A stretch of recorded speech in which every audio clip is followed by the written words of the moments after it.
Close your eyes, if you like. It may let your mind drift to a world both distant and unforgiving. A place where the air is sharp with cold, where the sea churns beneath a lid of ice, and where men ventured into the unknown aboard fragile vessels of steel and rivets. Tonight, we're traveling to the Arctic during the First World War, a time when submarines, those daring inventions of human ingenuity, were tested against the harshest elements of nature and war. This is not a story of triumph or glory, but a quiet exploration of the lives of those who sailed beneath the waves, the challenges they faced, and the precarious balance between survival and surrender to the elements. Imagine yourself there, in a world of dim lights and creaking metal, where every moment carried the weight of uncertainty. Let's begin, slowly, with the rhythm of their lives aboard a World War I submarine in the Arctic, a rhythm both relentless and strangely intimate. Our journey unfolds in 4 parts. First, we'll immerse ourselves in the daily life of a submariner, where the cold, cramped quarters shaped every thought and action. Then, we'll explore the story of a single submarine, the HMS E11, and its daring missions in Arctic waters.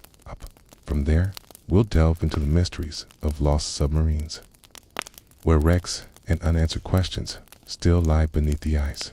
Finally, we'll contrast the lives of ordinary crewmen with the officers who commanded them, revealing the stark differences within the same steel hull. So, settle in, let the world fade, and imagine yourself slipping beneath the Arctic waves, where the past waits to unfold.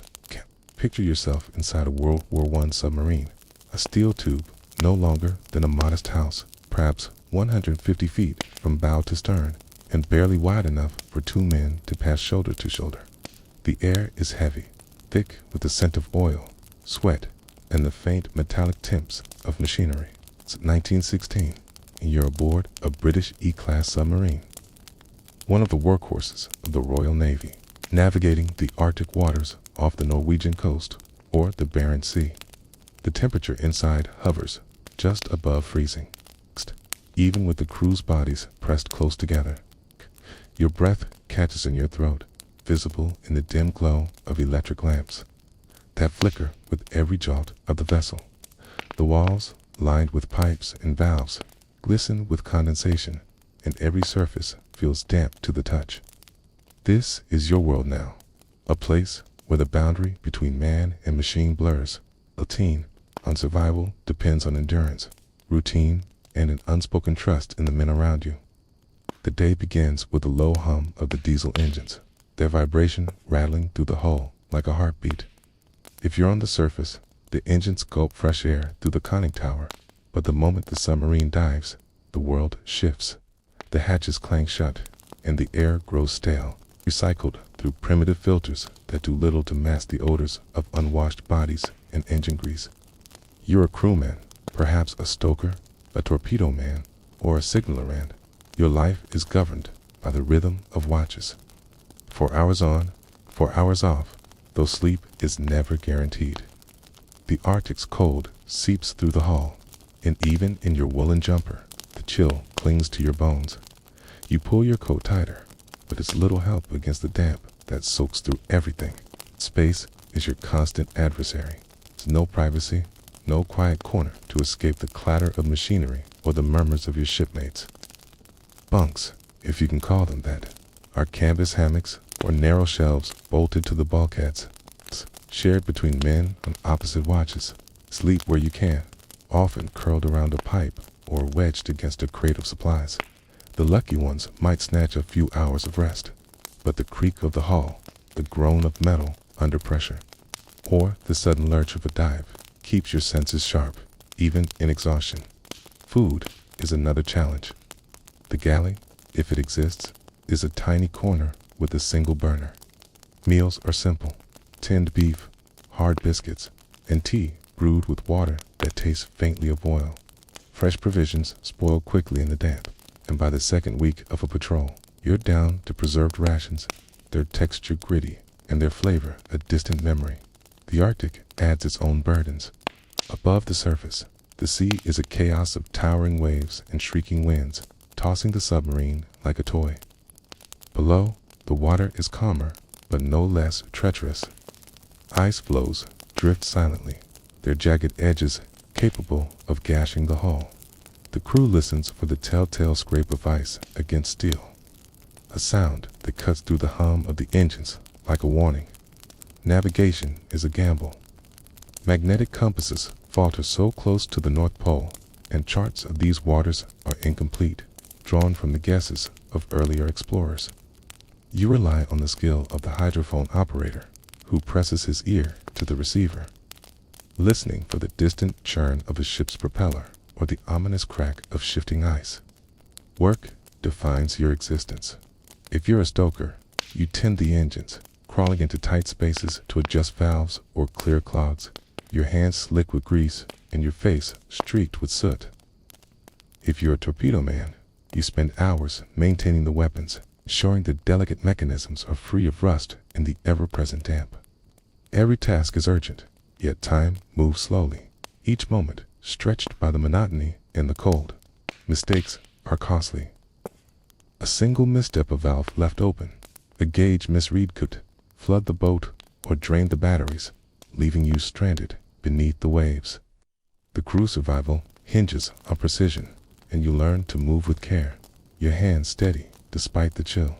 The air itself is a constant struggle. Submarines of this era lack modern ventilation, and the air grows thick with carbon dioxide as the hours pass.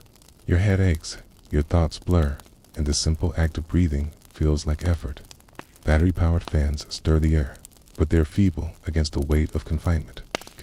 When the submarine surfaces, the rush of fresh air through the hatch is a fleeting relief, often cut short by the need to dive at the sight of an enemy ship or aircraft.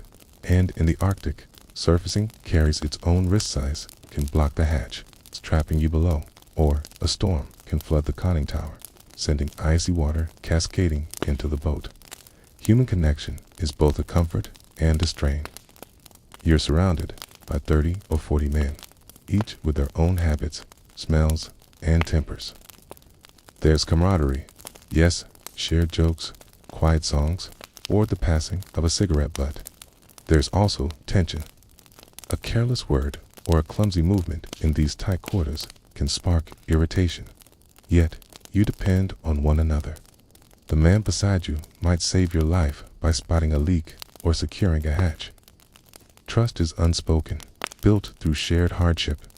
You learn to read the faces of your shipmates, to know when silence is better than speech.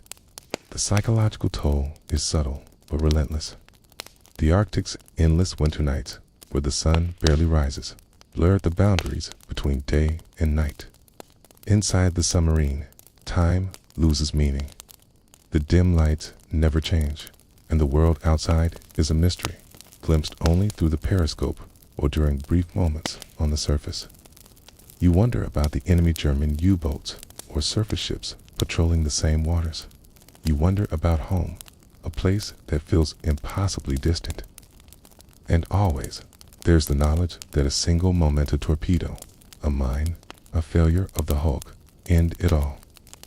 Yet you carry on, because the rhythm of the submarine demands it. Imagine yourself there, lying in a narrow bunk, the hull creaking around you, the air heavy in your lungs.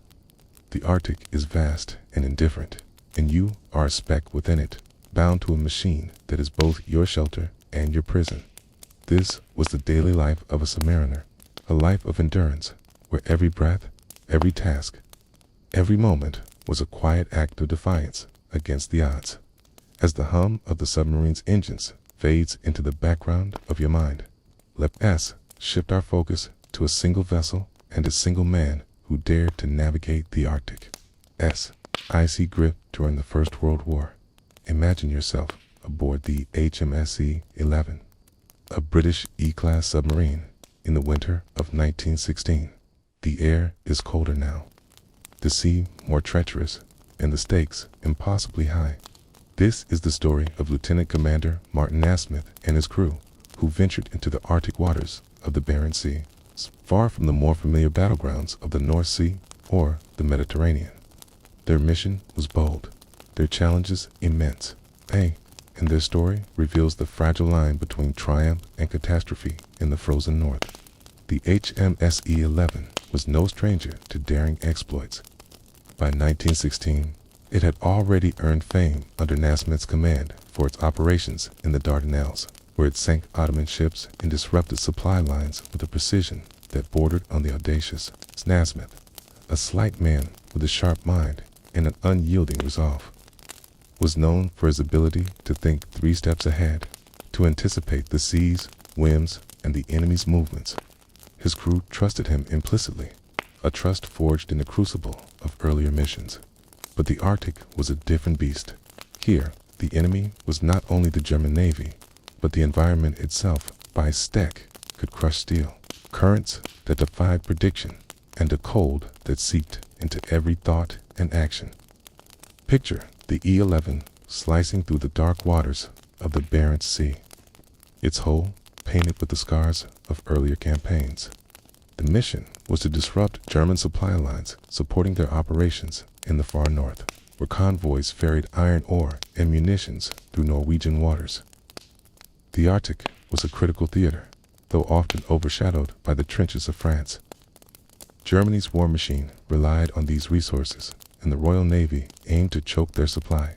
For Nasmyth and his crew, this meant long patrols in waters where the sun barely rose, where icebergs loomed like silent sentinels, and where a single mistake could leave them trapped beneath the waves. The journey began in the autumn of 1916. As the E11 departed from its base in Scapa Flow, the Royal Navy's stronghold in the Orkney Islands, the crew, some 35 men, knew the Arctic would test them in ways they hadn't faced before. The submarine was equipped with diesel engines for surface travel and electric batteries for submerged runs. But these were temperamental machines, prone to breakdowns in the cold. The batteries, housed beneath the deck, emitted fumes that stung the eyes and thickened the air, and their charge dwindled faster in the frigid temperatures. Nasmyth, ever meticulous, drilled his crew relentlessly before departure, ensuring every man knew his role, from the stoker tending the engines to the hydrophone operator listening for enemy ships. The Arctic's challenges revealed themselves almost immediately. On the surface, the E11 battled waves that crashed over the conning tower, sending icy water into the boat. Surfacing was a necessity to charge batteries, to ventilate the stale air, to take navigational readings, but it was a gamble. Ice floes drifted unpredictably, and Nasmyth often stood watch himself, his eyes scanning the horizon for the telltale glint of ice or the silhouette of a German destroyer. Below the surface, the submarine was safer from detection, but vulnerable to the unseen. The Arctic's currents were erratic, and the seabed was poorly charted. More than once, the E11 grazed underwater ridges, the hull shuddering with a sound that set every man's nerves on edge. One particular mission stands out in the E11's Arctic campaign. In late November 1916, Smith received intelligence of a German convoy departing from Narvik, laden with ore. The E11 stalked the convoy for days, running submerged to avoid detection. The crew lived in near silence, their movements deliberate, their voices hushed to avoid betraying their position. The hydrophone operator, a young seaman with ears attuned to the sea's whispers, reported the faint thrum of propellers. Nasmyth, calculating his approach, ordered the submarine to periscope depth. Through the narrow lens, he glimpsed the convoy merchant ships escorted by a single destroyer, their shapes blurred by snow and mist. The attack was a study in precision. Nasmyth maneuvered the E11 into position, the crew loading the torpedo with practiced efficiency. The torpedo, a heavy, temperamental device, had to be fired at close range to ensure accuracy. The Arctic's cold made the mechanisms sluggish, and the crew held their breath as the torpedo left the tube. Moments later, a dull boom echoed through the water, and the periscope revealed a merchant ship listing, its cargo spilling into the sea. The destroyer, alerted, began a frantic search, dropping depth charges that shook the E11's hull. Nasmyth ordered a deep dive, the submarine descending into the dark. where the pressure made the hull groan like a living thing. For hours they waited, the air growing heavier, the crew's faces pale in the dim light. Eventually, the destroyer moved on. And the E11 surfaced under a sky streaked with the aurora borealis, a fleeting moment of beauty in an otherwise brutal world. Nasmyth's leadership was the thread that held the crew together. He was not a man given to grand speeches or overt displays of emotion. Instead, he led by example, his calm demeanor a steadying force. When a battery leak filled the submarine with toxic fumes, he was the first to don a mask in the system repairs, his hand steady despite the risk. When ice trapped the E11 beneath the surface for nearly a day, he kept the crew focused, rationing air and power until they could break free. His ability to anticipate problems checking charts twice, recalculating fuel consumption, listening to his crew's concerns, kept the E11 afloat where others might have faltered.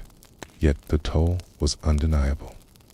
The crew, hardened by their earlier successes, faced new strains in the Arctic. The endless dark, the unrelenting cold, and the constant threat of enemy action wore at their spirits. Men grew quiet, their thoughts turning inward. Nasmyth, ever observant, encouraged small rituals, a shared cigarette, a story from home to keep morale from fraying. The mission succeeded in disrupting the German supply line, but the cost was measured in exhaustion, in moments of doubt, in the unspoken fear that the next patrol might be their last. Imagine yourself in Nasmyth's place, standing in the cramped control room, your hands on the periscope, the weight of 35 lives resting on your decisions. The Arctic is vast, its silence oppressive, and yet it demands your attention, your cunning, your resolve. The HMS E11's story is one of skill and survival, but also a reminder of how fragile human endeavor can be in the face of nature's indifference. As the echo of the HMS E11's triumphs fades, let your mind drift deeper into the Arctic's embrace, where the sea holds secrets it is never fully surrendered.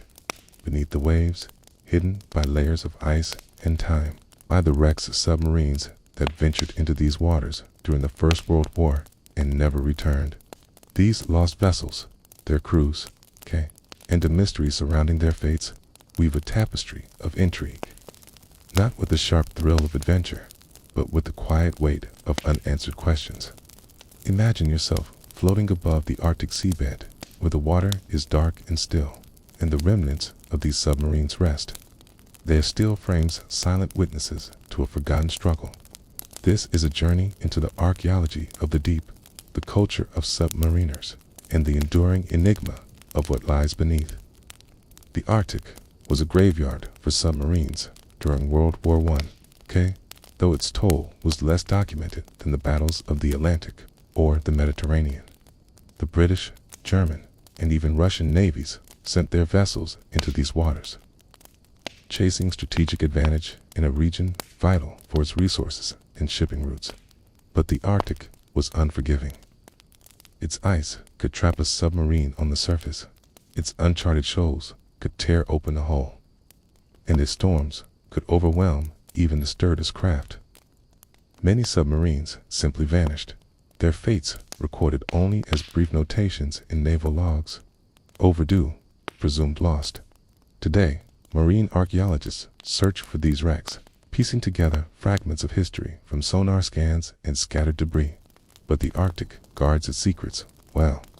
Consider the case of the British submarine HMS D3, lost in March 1918 off the coast of Norway. The D3 was part of a patrol tasked with intercepting German ships in the Arctic Circle. Its last communication reported heavy ice and poor visibility, a common refrain in these waters. Then, silence. For decades, its fate was unknown, attributed vaguely to enemy action or mechanical failure. In the 1990s, a Norwegian fishing vessel snagged its nets on an underwater obstruction, and divers later confirmed it was the D3, lying at a depth of nearly 300 feet. The hull was intact, but crumpled at the bow, suggesting a collision perhaps with an iceberg or an uncharted rock.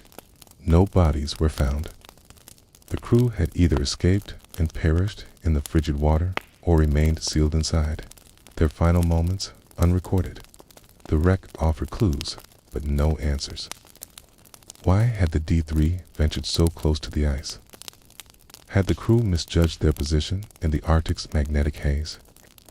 The sea offered no explanation, only the quiet presence of the submarine's remains. Another mystery lies with the German U-boat UC-33, lost in 1917 near the Russian Arctic port of Murmansk. The UC-33 was a mine-laying submarine, tasked with sowing explosives to disrupt Allied shipping. Its last known action was laying a minefield in the White Sea, a feat that required navigating treacherous currents and evading Russian patrols. When it failed to return, German records assumed it struck one of its own mines, a grim irony, not uncommon in the chaotic early days of submarine warfare.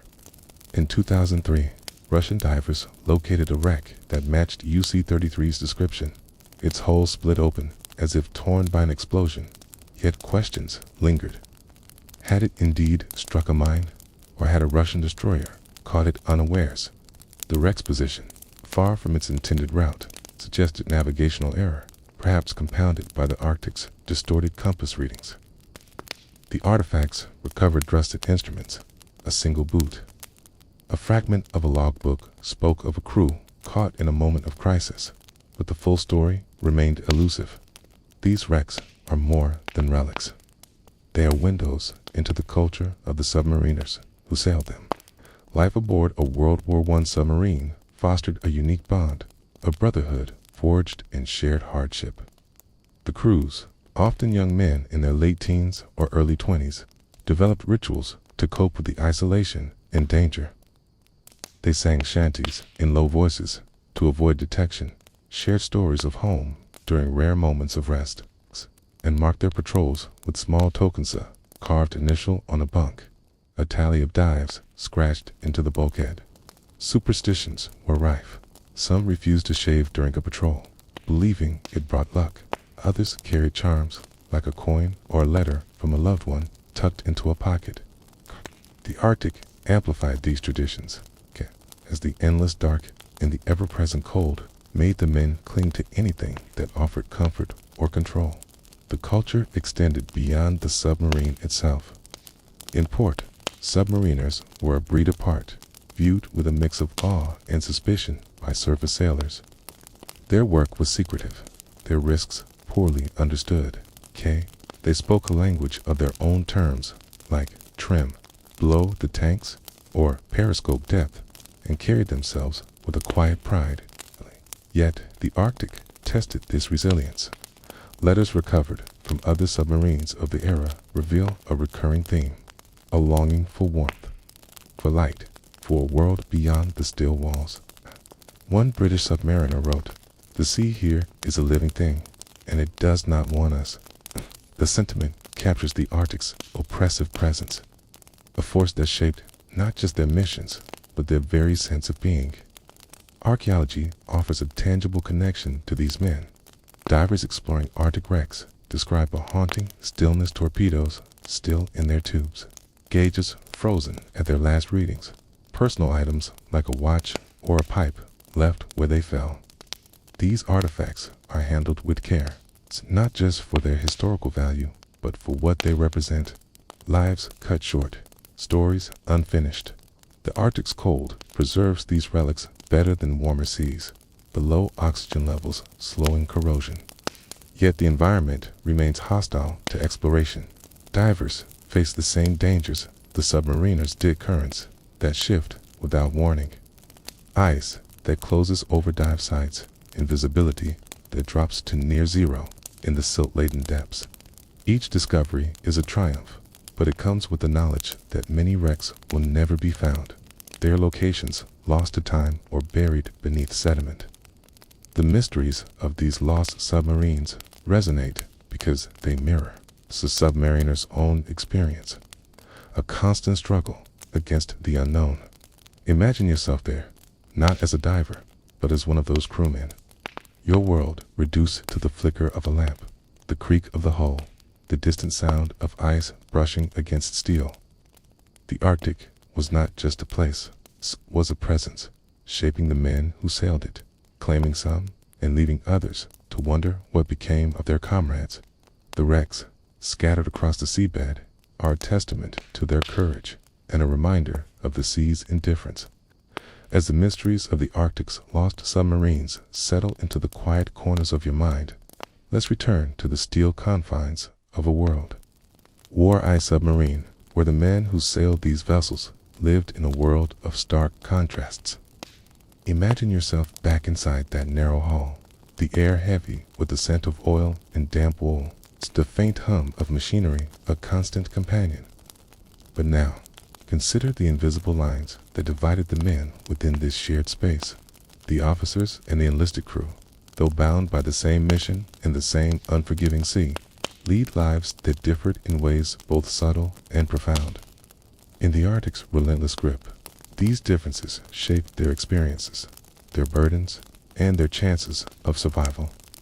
Let's explore the social structure aboard a submarine, the lives of its elite, and how they contrasted with the daily grind of the ordinary submariner.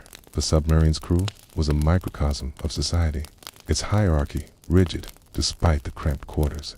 At the top were the officers, typically a commander, a first lieutenant, and perhaps one or two junior officers, depending on the vessel size.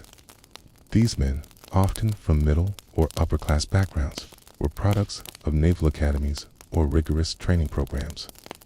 They carried the weight of command, their decisions determining whether the submarine surfaced safely or sank beneath the ice.